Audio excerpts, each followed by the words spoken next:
J'accueille Philippe Gilbert.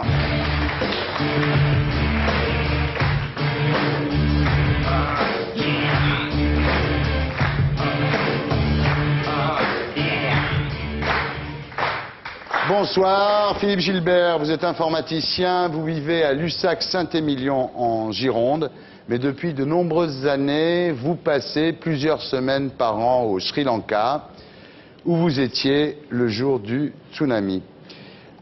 Vous racontez cette aventure dans un livre qui s'appelle Les larmes de Ceylan, aux éditions des Équateurs. Alors le 26 décembre 2004, vous êtes donc dans le sud de l'île de Ceylan, dans un bungalow que vous avez fait construire dans un village de pêcheurs, près de Tangol.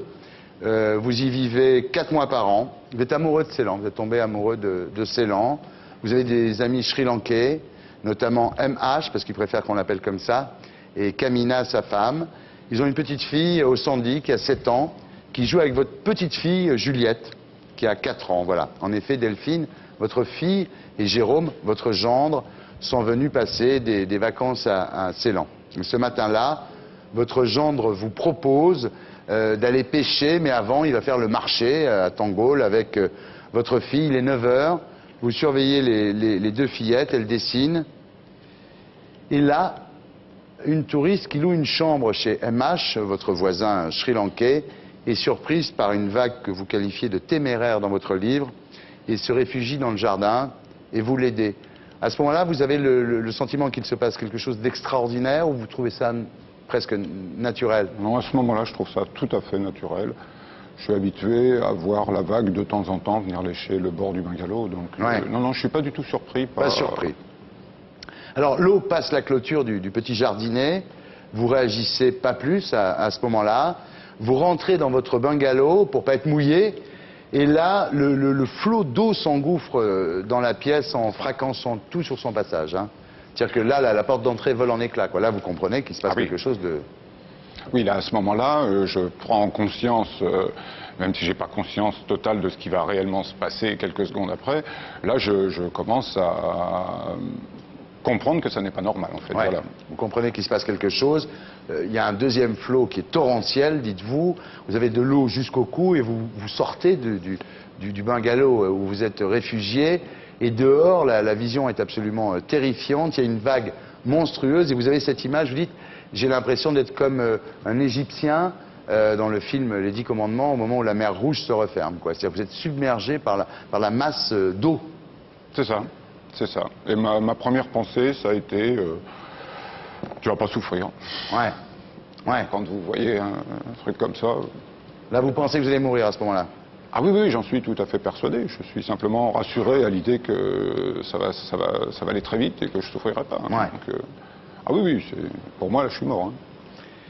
Heureusement, voilà, vous êtes transporté à 30 mètres de chez vous. Heureusement, vous accrochez à un cocotier. Et là, vous le prenez comme ça, comme une espèce de bouée de sauvetage, c'est le cas de le dire. Et vous laissez passer la vague et vous parvenez à continuer à respirer, donc à survivre.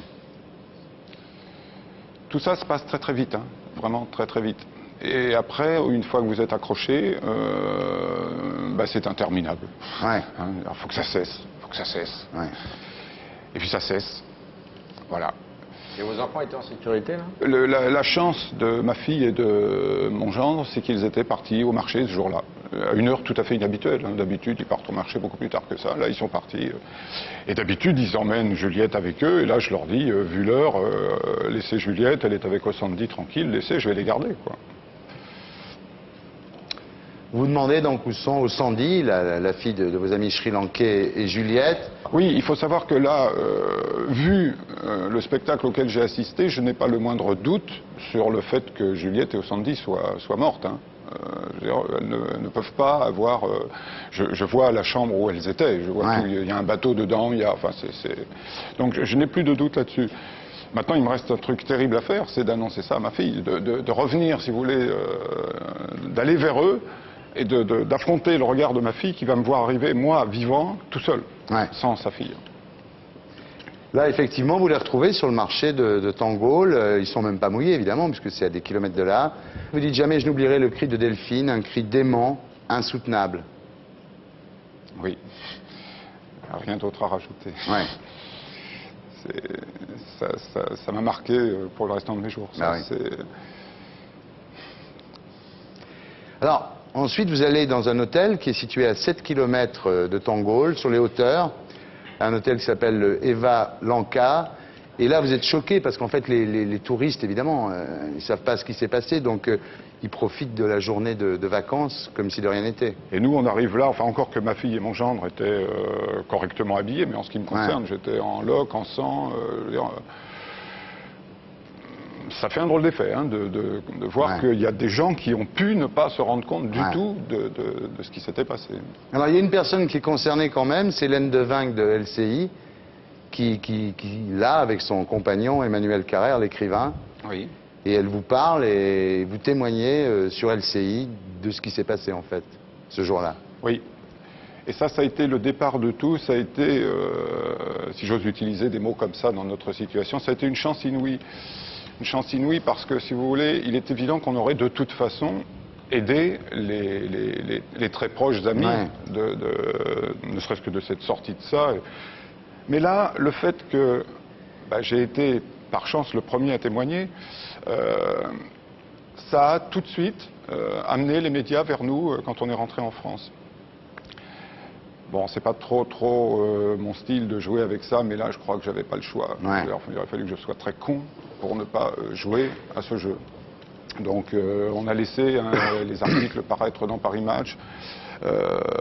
On a même été jusqu'à accepter qu'une photo de Juliette et Sandy soit diffusée.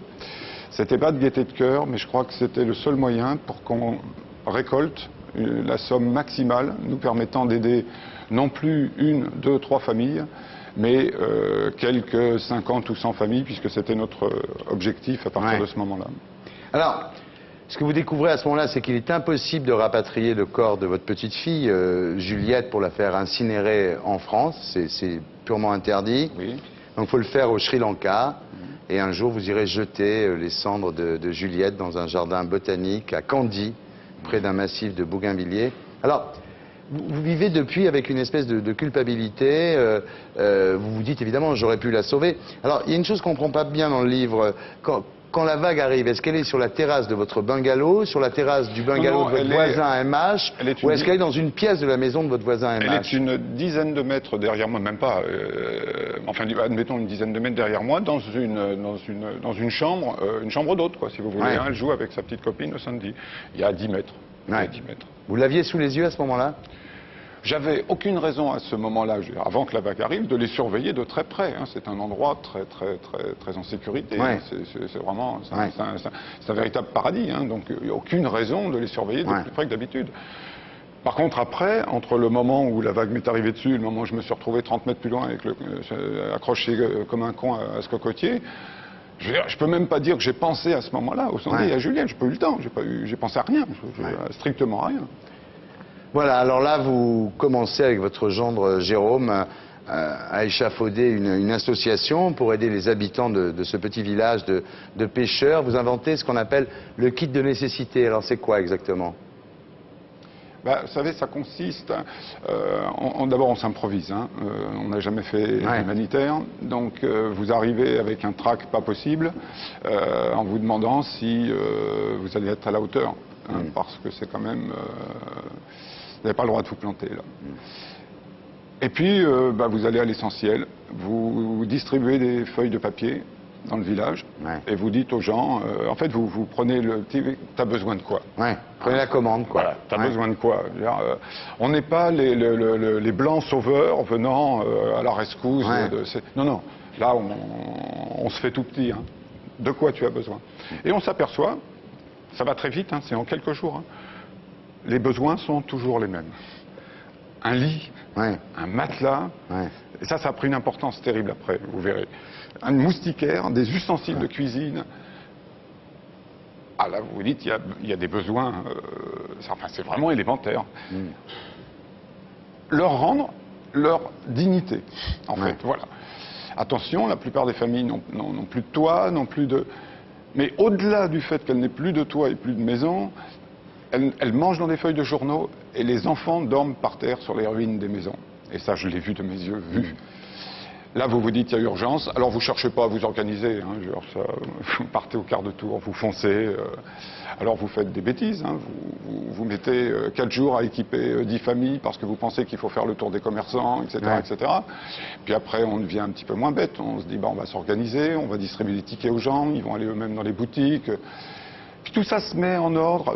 Bon, il faut reconnaître aussi qu'on a là affaire à un peuple qui n'a pas du tout la mentalité des peuples occidentaux.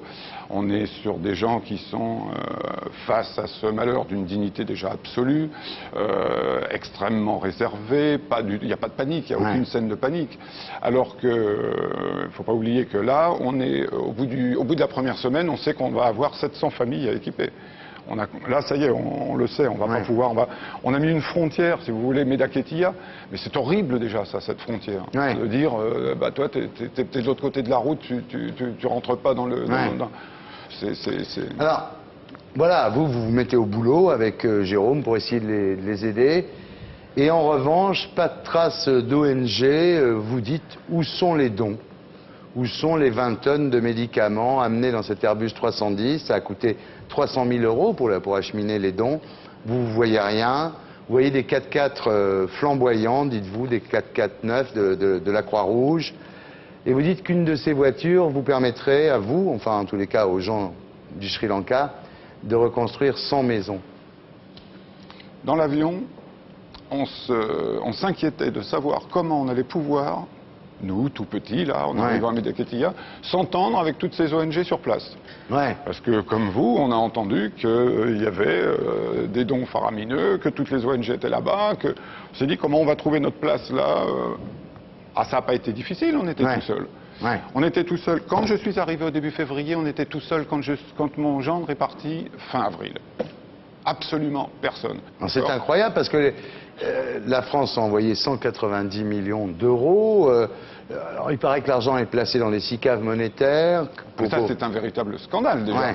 Genre, quand je lis, moi, dans le Parisien, c'était M. Mattei lui-même qui le dit, qu'il a Mattei, reçu... patron de la Croix-Rouge, après avoir été patron de la canicule, je tiens à Voilà. préciser. Il a 100 millions de dons. Ouais. Et à aujourd'hui, ils en ont dépensé 7. Ouais. Il y a quand même quelque chose d'absolument obscène à détourner de cette façon l'argent que les gens ont donné pour le Sri Lanka, la Thaïlande, l'Indonésie. C'est absolument scandaleux. Oui, il y a 7% des sommes qui ont été données aux Sri Lankais. Le reste, ils ne l'ont pas vu. Voilà.